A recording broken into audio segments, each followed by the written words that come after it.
Pessoal, bem-vindos a mais uma videoaula. Vamos dar continuidade à correção dos exercícios. Abram, por gentileza, a apostila de vocês na página 4 do capítulo 1.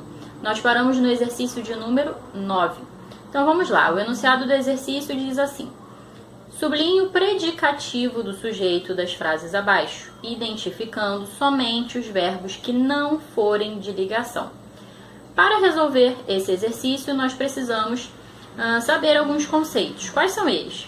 Primeiro, que é um predicativo do sujeito, tá? Então, o que seria, né, essa função? O que é um predicativo do sujeito? O predicativo do sujeito é um termo que atribui uma característica ao sujeito por meio de um verbo de ligação, tá? Por sua vez, o verbo de ligação liga o sujeito, tá, ao predicativo do sujeito. Como o próprio nome sugere, é um verbo de ligação. Ele não indica uma ação, não indica um fenômeno da natureza, ele apenas serve como uma ponte. Ele une o predicativo do sujeito ao seu sujeito, né? Em predicados nominais, tá?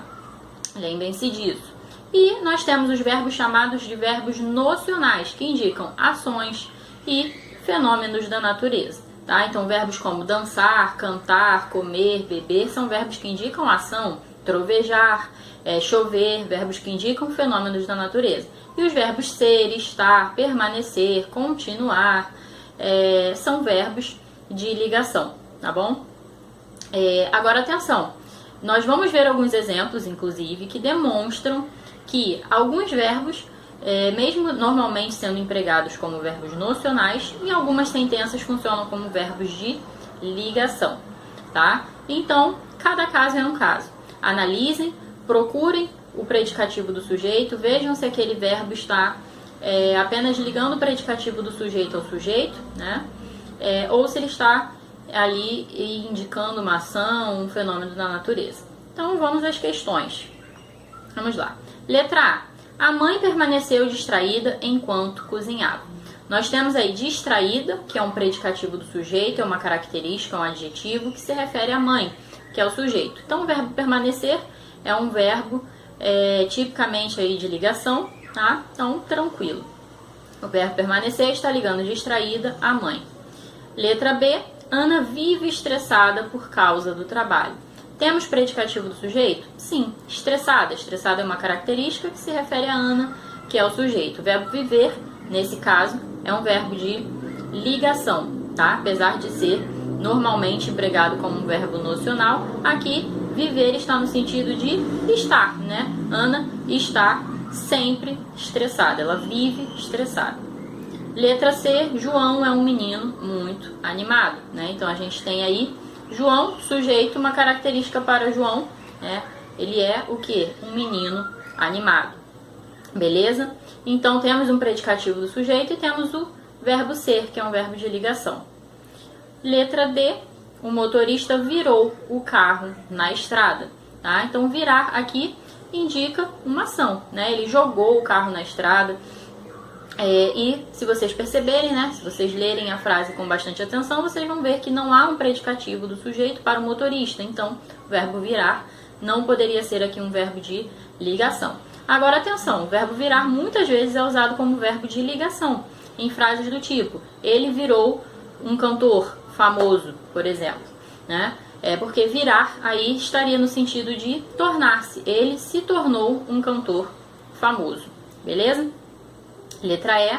A moça andava meio triste nesses dias. Há um predicativo do sujeito, triste, que se refere à moça, tá? Então, nós temos predicativo do sujeito e temos aí um verbo de ligação. O verbo andar, também normalmente utilizado como verbo nocional, indicando a ação ali de caminhar.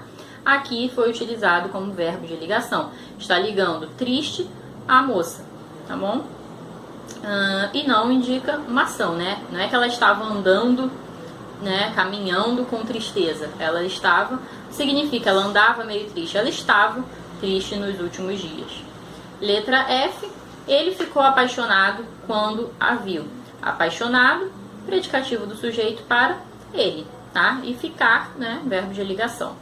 O pai acabou com a bagunça da casa. Ou seja, o pai praticou uma ação, ele acabou, ele deu fim, ele terminou com a bagunça em casa. tá? Então, verbo de ação, verbo nocional, não há um predicativo do sujeito, não há uma característica a ser atribuída ao pai. A São Paulo continua sempre muito fria. Temos característica aí para São Paulo? Sim, fria. Continuar, verbo de ligação, né? Então, ela continua, ela permanece, ela está fria. E letra I, ele acabou chateado, tá? Nesse caso, acabar é verbo de ligação. Está unindo chateado, que é uma característica, e o sujeito, ele. Então, temos predicativo do sujeito, chateado, né, se referindo ao sujeito, e o verbo acabar aqui é um verbo de ligação, ou seja, ele ficou chateado, tá? Comparem a letra I, a sentença da letra I, com a letra G, né? O pai acabou com a bagunça. Em o pai acabou a bagunça, o verbo acabar é um verbo nocional. E em ele acabou chateado, ele ficou chateado, verbo de ligação. Vamos para a questão de número 10. Reescreva completando com a palavra adequada. Gente, a questão 10, ela trabalha com dois conceitos, né? O conceito de paronímia e o conceito de homonímia. Então, os parônimos, né? O que são parônimos? Palavras parecidas tanto na pronúncia quanto na escrita e que por isso geram insegurança por parte dos falantes em relação ao seu uso. É o caso aqui, vocês vão ver, da letra B, que trabalha com eminente e iminente. São palavras cuja escrita e cuja pronúncia são bastante parecidas, mas que têm significados diferentes. A questão também trabalha com exemplos de homônimos homófonos. O que seria isso? Palavras cuja pronúncia é igual, mas a escrita é diferente e o significado também. E vocês vão ver aqui tanto exemplo de parônimo quanto exemplo de homônimo, tá? Então vamos lá. Letra A.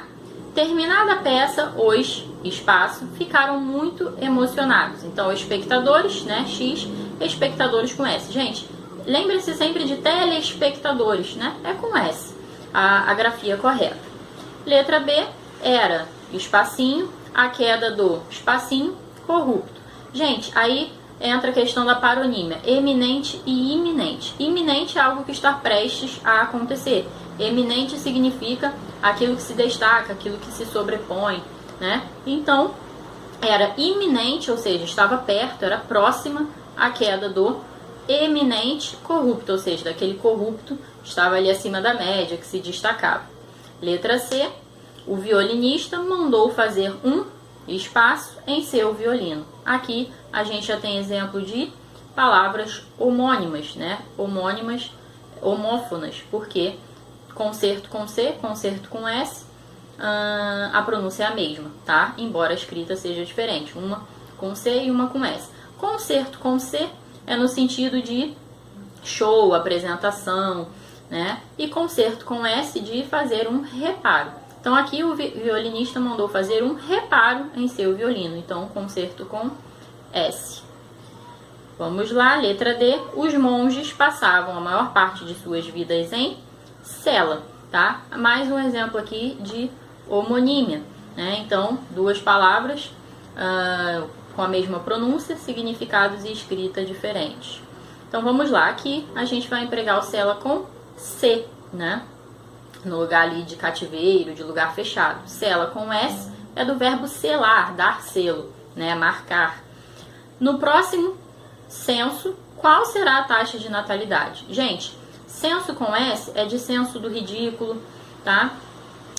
E censo com C é de pesquisa, apuração. Então, o censo do IBGE aponta para tal estatística. Esse censo vai ser com C, tá? Agora, você não tem bom senso, você não tem senso do ridículo, aí esse censo é com S. Então, aqui na questão, né, qual será o censo com C?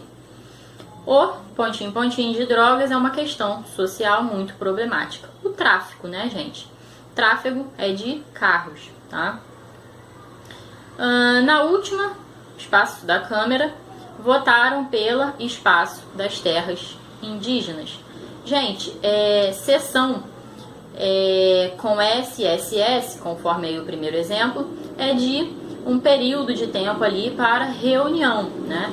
Então, ou para reunião, ou, por exemplo, sessão do cinema. Então, sempre a gente usa sessão com SSS para designar ali um período de tempo dedicado a uma dada coisa, tá? Então, a gente já vai preencher o primeiro espacinho aí na última sessão da Câmara, tá? Que é sessão nesse sentido aí, de reunião e tudo mais. Votaram pela sessão com CSS, no sentido de conceder, né? Concessão, é do verbo ceder, né? Pela cessão das terras indígenas. E ainda cessão com S e C cedilha, que significa repartição, né?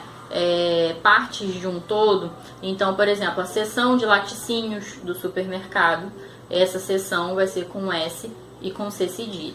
Beleza? Então, finalizamos, encerramos esses exercícios. Dar continuidade aos nossos estudos. Então, nós vamos agora para a página 5, na seção Produção Textual, Construção de Texto e Narração.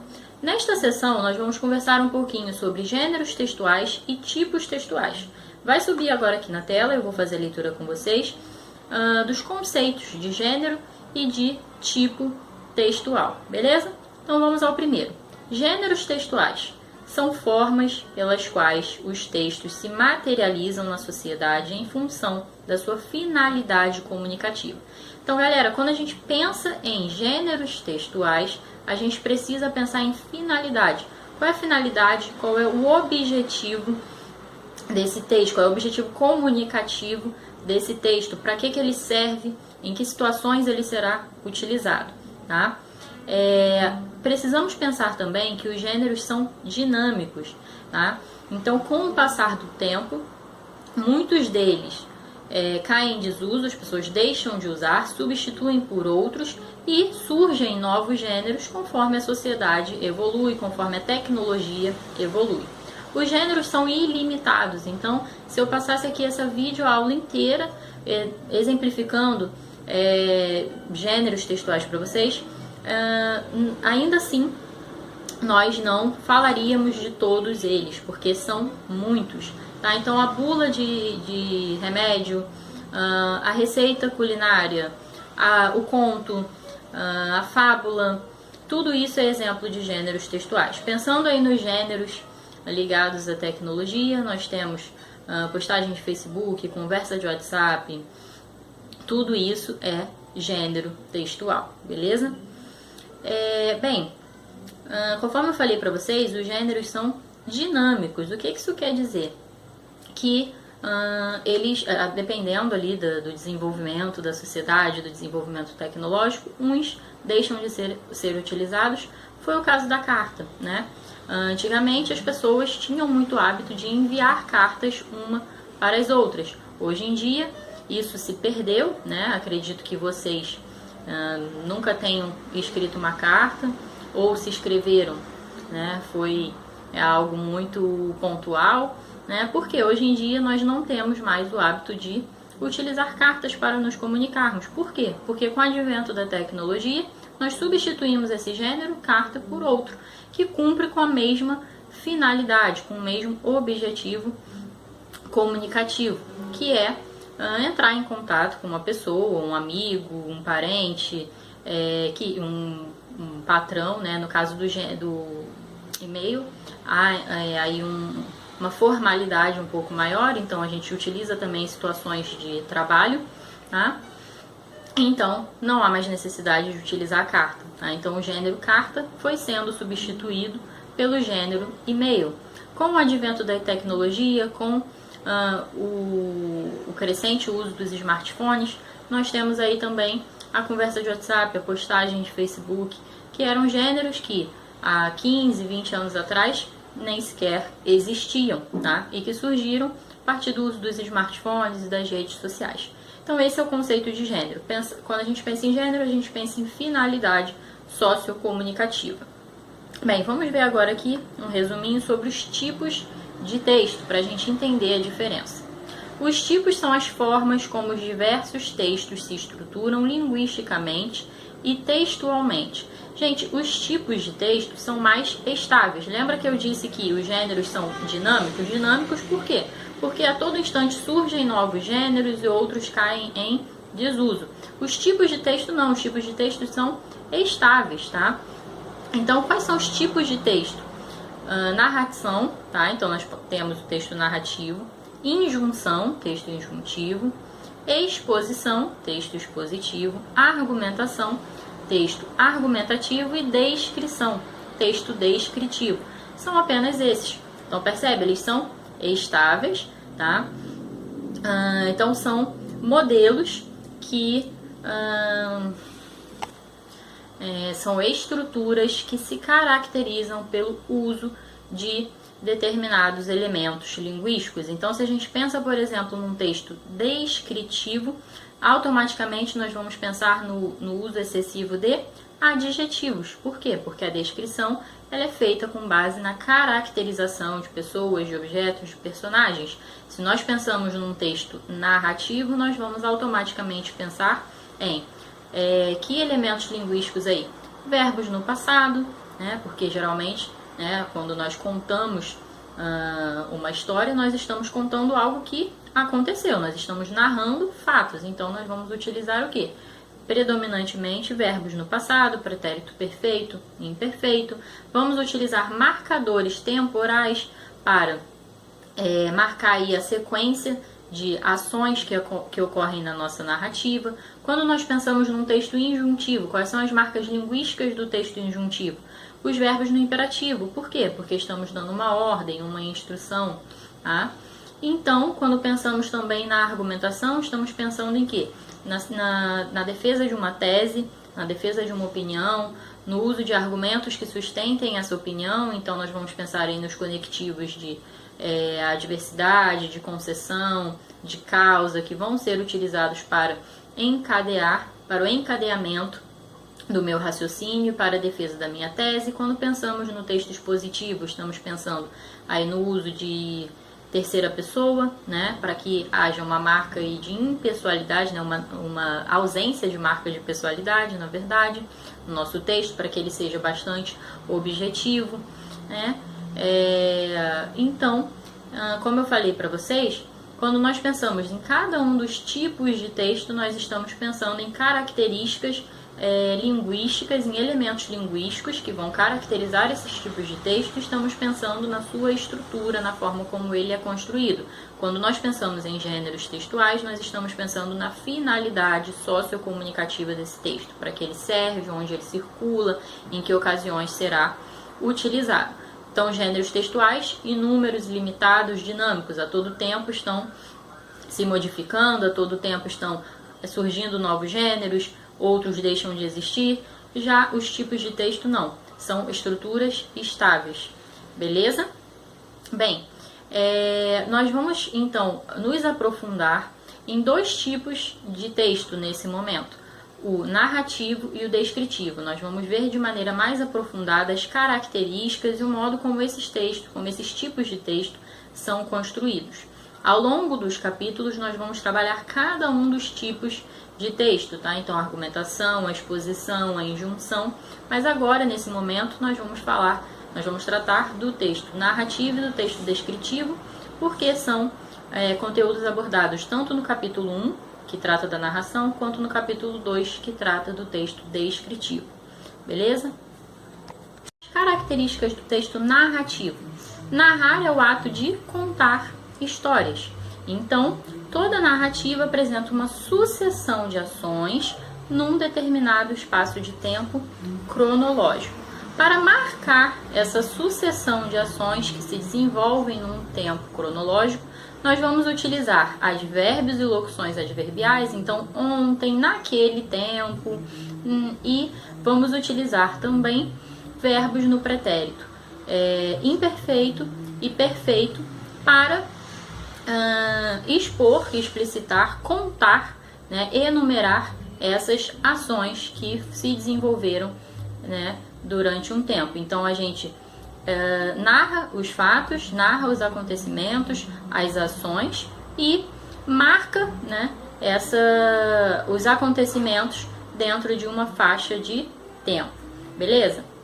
Além disso, quais são os elementos que vão aparecer aí no texto narrativo? o narrador, que pode ser em primeira ou em terceira pessoa, então a gente chama isso de foco narrativo. A gente pode ter um narrador observador, que ele vê de longe, né? Existe um olhar distanciado desse narrador para o enredo, para a história. Então, quando o texto é narrado em terceira pessoa, nós dizemos que o foco narrativo é de terceira pessoa, então a gente tem um narrador observador. E também podemos ter foco narrativo em primeira pessoa, um narrador personagem. Ele narra a história da qual ele faz parte, da qual ele participa, ele é também personagem. Beleza? Além disso, nós temos também, né, os personagens, como eu já disse, o tempo, o espaço em que ocorre a narrativa, o local em que ocorre a narrativa. Então temos narrador, personagens, espaço narrativo, tá? O foco, né, que eu já disse, que pode ser em primeira ou terceira pessoa. Então esses são os principais elementos aí da narração. Com esses elementos nós vamos construir o nosso enredo, a nossa trama, beleza? Então vou colocar aqui também um exemplo resumido da história da Cinderela. É um conto de fadas, vocês todos devem conhecer, para a gente observar os principais aspectos do texto narrativo. Então vamos lá. Como é que o texto narrativo, como é que o conto de fadas, né, que é um texto narrativo, se inicia? Geralmente é assim, né? Era uma vez um homem muito rico que havia ficado viúvo, né? Vocês podem perceber que logo no primeiro parágrafo, que é o que a gente chama de apresentação, né, é dado o contexto da história, onde ela ocorre, os personagens são apresentados, então a gente utiliza os verbos no pretérito imperfeito. Por quê? Porque estamos descrevendo, né, estamos narrando, desculpa, uma situação rotineira, habitual, né? Então, era uma vez um homem muito rico que havia ficado viúvo, que tinha como companheira sua única e linda filha, que se chamava Cinderela, tá? Um belo dia, e então nós temos o quê? Um elemento desequilibrador da minha narrativa, tá? Que no caso da Cinderela é o casamento do pai com a sua madrasta. A partir daí, a partir desse desequilíbrio inicial, as ações vão se desenrolando, e para tratar dessas ações nós vamos utilizar os verbos no pretérito perfeito. Então, um belo dia o tal homem resolveu, ó, pretérito perfeito, se casar novamente. Sua esposa mudou-se para sua casa, levou consigo suas filhas, maltratou a Cinderela. Tá? Então a gente tem uma sequência de ações, pretérito perfeito. Tá? Entra o elemento aí modificador, né, que modifica novamente a dinâmica da narrativa, que é a história lá do príncipe, do castelo, e ela vai a essa festa com a ajuda da fada, onde ela perde o sapatinho de cristal e tudo mais, né? E por fim, depois dessa sequência de ações, né, nós temos também o clímax, né, um conceito bastante importante quando trabalhamos com um texto narrativo. O clímax é o ápice da história, né? Você tem uma sequência de ações ali e você chega ao clímax. Do clímax você vai ao desfecho, que é a resolução dessa história, né? Então todas aquelas aventuras, tá? Todas aquelas ações, todas aquelas peripécias ali dos personagens foram se desenrolando até que a gente chega num ponto alto, num clímax, né? E a partir dali a situação vai se resolvendo e volta para o estágio original, que era o estágio de equilíbrio. Então tem a questão da festa, das madrastas, do conflito, e depois a gente tem o desfecho, ou seja, ela casa-se com o príncipe e volta ao seu estado inicial, que é um estado de paz, de tranquilidade, de felicidade. Então essas são as características do texto narrativo, e é mais ou menos assim que ele se constrói. E nós já falamos dos elementos, né? Narrador, foco narrativo, personagens, enredo, tudo isso está aí no universo dos textos narrativos. Quando a gente pensa na descrição, nós estamos pensando no uso de adjetivos, né? O que é descrever, gente? Vou colocar aqui um resuminho para vocês. Vai aparecer aí na tela. Subiu o resumo. Então vamos lá. Descrever é enumerar características de um objeto, de um lugar, de um personagem, de acontecimentos, tendo em vista a definição da coisa descrita, tá? Nós utilizamos adjetivos para descrever pessoas, objetos, lugares e por aí vai. O que é importante saber sobre a descrição? A descrição pode ser objetiva, com base em dados objetivos, né? Então, por exemplo, se nós descrevemos um personagem de maneira objetiva, nós vamos apresentar as características físicas dele, tá? E nós podemos fazer também uma descrição subjetiva, uma descrição psicológica, né? Como a que ocorre nesse exemplo que eu coloquei aqui para vocês, extraído do texto do livro Dom Casmurro de Machado de Assis, tá? Então, Capitu, isto é, uma criatura muito particular, mais mulher do que eu era homem, tá? Então, percebam que essa descrição não é objetiva, é uma descrição subjetiva com base na impressão de quem profere esse discurso. É muito comum nos textos descritivos o uso de verbos de ligação, né, na construção de predicados nominais, o uso de predicativos do sujeito, né? Então, ela é muito mulher, ela é muito bonita, tá? Então, verbos de ligação, predicativos do sujeito, uso abundante de adjetivos. E destacar aqui, num texto narrativo, a descrição está presente, né? Na hora que nós caracterizamos o espaço em que se desenvolve a narrativa, na hora que nós caracterizamos os personagens, tá? Então, nós trabalhamos com a ideia de predominância. Um texto é predominantemente narrativo, mas a descrição pode ser utilizada em alguns momentos a serviço da narração, na descrição dos personagens, na descrição dos elementos ali da narrativa. Beleza? Como tarefa de casa, eu vou pedir que vocês façam os exercícios da página 14, tá? Do capítulo 2, sobre descrição. Então, nós temos aí a questão 6 e a questão 7, tá? Então, página 14 e página 6, capítulo 1, sobre narração. Façam a questão 4, 5, 6 e 7, tá? Todas relacionadas ao texto do Drummond. Gente, um beijinho e até a próxima aula. Tchau!